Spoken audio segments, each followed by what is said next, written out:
Bonjour à tous et bienvenue dans ce nouveau live de DVD Critique. Alors aujourd'hui je vais vous parler de deux événements sur les plateformes Disney+ et Netflix. D'abord la sortie de Artemis Fowl sur Disney+, un film réalisé par Kenneth Branagh, et ensuite Da Five Bloods qui est lui réalisé par Spike Lee et qui sort sur Netflix. Alors on va tout de suite rentrer dans le vif du sujet avec Artemis Fowl de Kenneth Branagh. Alors Artemis Fowl fait partie de ces films maudits, ou en tout cas au parcours chaotique, puisque la production de ce film a commencé il y a 20 ans, à savoir en 2000, lorsque Robert De Niro, via sa société Tribeca, sa société de production Tribeca, va décider d'acheter les droits de ce livre, qui n'est pas encore sorti, un livre de Ian Colfer, un auteur irlandais. La particularité de Artemis Fowl, c'est que c'est le personnage, le héros, le jeune garçon, n'est pas un gentil jeune garçon, c'est un génie du crime. En tout cas, il se présente comme ceci. Euh, donc, De Niro achète les droits et puis essaye de le développer, mais se rend très rapidement compte que s'il a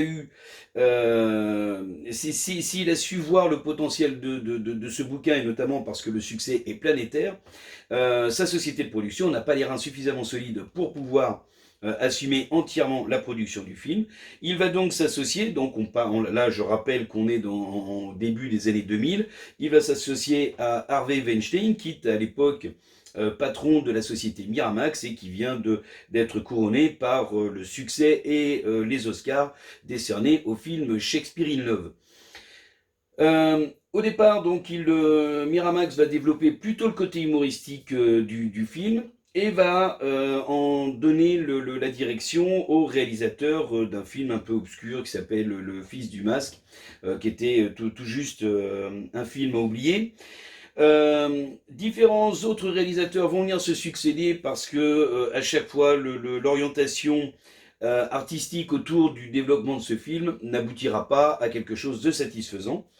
Pendant ce temps-là, en coulisses, Weinstein est en lutte est en lutte avec Disney, d'âpres négociations pour essayer de conserver le contrôle de Miramax et Disney parce qu'ils veulent racheter cette société. Et c'est évidemment Disney qui va gagner, et puis il va y avoir le Artemis Fowl sera la première victime de cette bataille, puisque la production va être mise en suspens. Elle va ensuite reprendre et être confiée à un autre scénariste, puis à un autre réalisateur, et à chaque fois le projet va capoter jusqu'à ce que donc aux alentours de 2013, le projet revienne.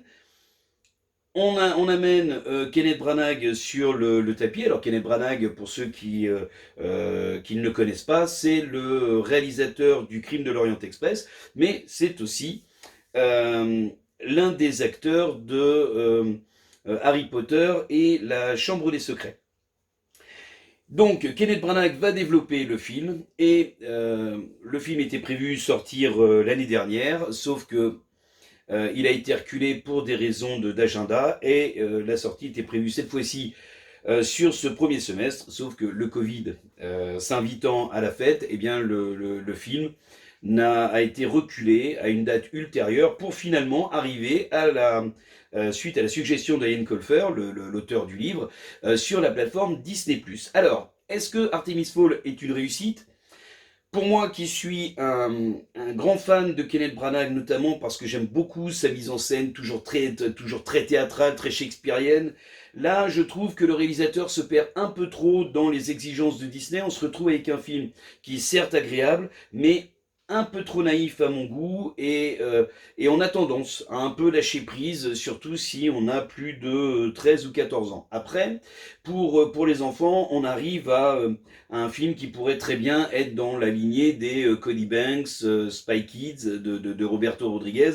Voilà, c'est-à-dire que c'est un film qui se vit à 100 à l'heure, avec des situations très ubuesques, très exagérées et tout. C'est un bon divertissement, mais par contre, c'est quelque chose de beaucoup trop linéaire qui manque terriblement de profondeur, et notamment autour du personnage d'Artemis Fowl lui-même et de son père. Voilà, ça reste du Disney pur jus. Et je pense que les enfants y trouveront largement leur compte et les parents passeront également un agréable moment.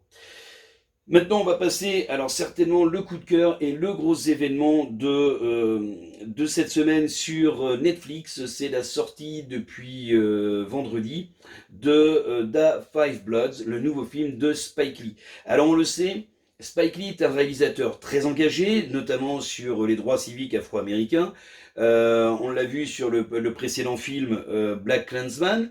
Cette fois-ci, Spike Lee sort des États-Unis pour aller au Vietnam, mais il rappelle dans l'écriture de son film que beaucoup d'Afro-Américains sont morts pour les États-Unis, qu'ils ont aidé à construire le pays et qu'ils peuvent largement revendiquer le fait d'avoir construit ce pays, puisque la richesse de ce pays s'est faite notamment sur le dos des esclaves aux États-Unis.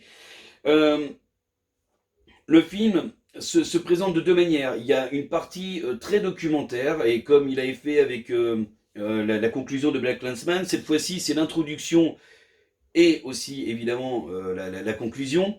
Et tout au long du film, il va parsemer son film d'extraits, de documents qui sont parfois relativement très très choquants, notamment pour rappeler certainement aux spectateurs et aux États-Unis aussi que les Américains ne sont pas forcément que des donneurs de morale, très très loin de là, et que la population blanche américaine n'est pas forcément exempte de péchés et de douleurs qu'ils ont pu donner, notamment sur cette guerre du Vietnam. Le film en profite aussi pour rappeler que un bon nombre d'Afro-Américains sont morts au Vietnam, certainement peut-être un petit peu plus que les Blancs, et surtout que quand ils sont revenus, ils n'avaient pas plus de droits qu'avant d'en partir, et que malgré leur sacrifice, les États-Unis ont mis énormément de temps avant de leur accorder ces vrais droits civiques. Et l'un des plus grands combattants et l'une des emblèmes de ce combat afro-américain reste Martin Luther King, qui est très présent dans le film. Et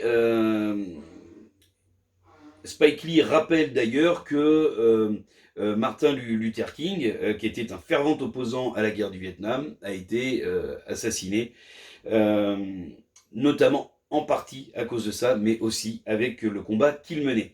Voilà, le film en lui-même, il se passe donc au Vietnam. On suit le parcours de 4 vétérans afro-américains qui retournent au Vietnam pour aller récupérer les restes du corps de leur chef qui était mort sur place, et puis ils vont en profiter aussi pour récupérer des lingots d'or que le groupe avait récupérés lorsqu'ils étaient là-bas.